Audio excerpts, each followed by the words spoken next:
Hello and welcome to episode 42 of Talking Shirts. I'm Mike from Hull Car Shirts and today I'm going to take a look at the 2004 third shirt. So the 2004 third shirt was actually designed for the Arriva Trains Cup final. If you've seen episode 39, you'll have seen that I've talked about this a little bit, where we actually wore the home shirt on that day because of a kit clash with Lee. So we weren't able to wear this in the intended fixture that we wanted to.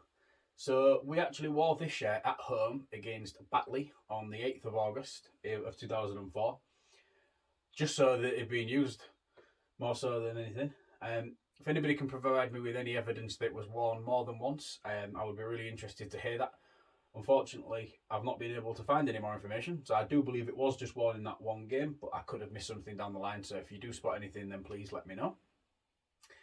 So the design of the third shirt was exactly the same as the home, which was exactly the same as the away, and obviously was exactly the same as the third. So the design elements was exactly the same. I will pop a big picture up for you so you can see all three of the shirts together, because it's something that you don't see too much nowadays, where, like I said, in 2004, to have three shirts that all look the same with the exact same design, just in different colourways. I quite like it. If you don't like the design of one, you're not going to like the design of them all. So I suppose from a commercial perspective, that could kind of back somebody into a corner and persuade them not to buy a shirt opposed to buying the one that they like over the one that they're not so keen on.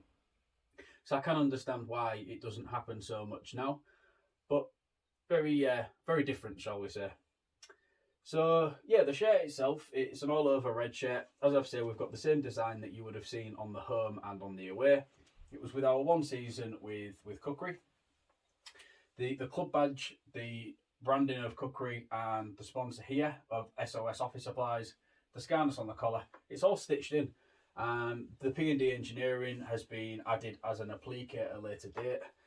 You might recall back from episode 39 where I did speculate if that had been added a little bit later on, opposed to it being agreed at the time of the shirt being manufactured, because you would have thought that would have been embroidered as well, like in line with everything else, but that's probably something that we'll never quite get answered.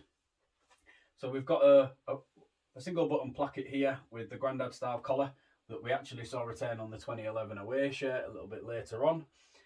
We've got these three stripe detailing.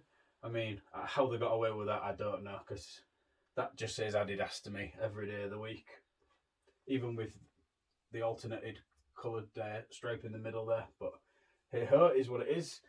We've got the V on the front here. Again, very reminiscent now of our 2010 home shirt that we had, obviously 6 years after this one, and the 2021 home shirt that we've been playing in this year, with the chevron in white. Obviously this has got the blue incorporated, which is the same blue that the away shirt was made out of, and the same blue as this stripe on the collar, and the stitching of the scarness on the neck sponsor there. So swinging it round to the side, we've got the Rugby Football League 13 sleeve patch as well.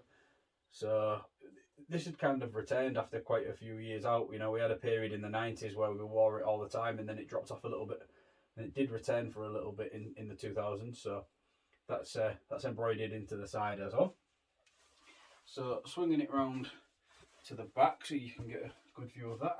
So this, I believe to have been at least issue 2, potentially worn by Jamie Bovill for this fixture against Batley. He was the starting prop at number 8 that day. Jamie made 116 appearances for Rovers between 1999 and 2005, and during that time he scored 22 tries. So as you can see on the back here with this number 8, this has actually been heat applied, like most of the numbers that we see nowadays. There is a little bit of a bobbling and a bit of cracking going on to the number, a little bit of a mark there. So for a shirt that was only worn in one game, it doesn't look like it's been worn by anybody else after that, because it is in really good condition. I think sometimes you see a shirt that's worn from a one-off game that somebody else has played five-a-side football in, or rugby or something like that, but this one seems to be in a really, really good condition, considering it's coming up to sort of 15 to 20 years old. One thing I didn't mention actually in episode 39, which I regretted after doing it, was not talking about the Motor Depot sponsor a little bit more up here. So these guys appeared as the top of shirt sponsor here in 2004. They also was there in 2003 as well, I believe. But the point that I really wanted to make was that they returned as a front of shirt sponsor at the back end of 2018 with the Little Respect shirt. And then they also sponsored the shirt in 2019 as well. So I just thought that was quite interesting that there's been like the longevity of a sponsor, even though they dropped out from appearing on shirts for quite a few years. That they did actually return, and they did return in the most prominent place on a Rovers shirt.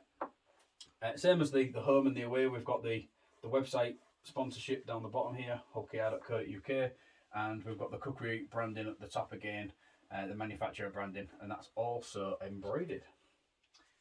Okay, so that's been the 2004 third shirt. So, I mean, I've got a real love of Rovers in red at the minute. I don't know if it's just from seeing it through 2021, but I just think that, yeah, there's something that I'm really, really feeling about watching Rovers in red. Can't quite put my finger on what it is, but there's just something about it, and I just think, yeah, that looks really, really good. Anyway, that's all for episode 42. Hope you've enjoyed watching this episode. If you would subscribe to my YouTube channel, that would be brilliant. You can click like, and if you want to ask any questions in the comments, feel free to do that as well. Also, it'd be great if you could just check out my social media platforms and the website, hullkrshirts.co.uk. There's all sorts of content going on over there. It costs me a lot of money a year to run that website, so please get use out of it and enjoy it, because I do it as a hobby. It's something that I'm quite passionate about, as you can tell. It's great to be able to share that with other people. Okay, so that's everything, as I say, for episode 42. Check back in another couple of weeks and I'll be back with a brand new episode of Talking Shirts. Bye for now.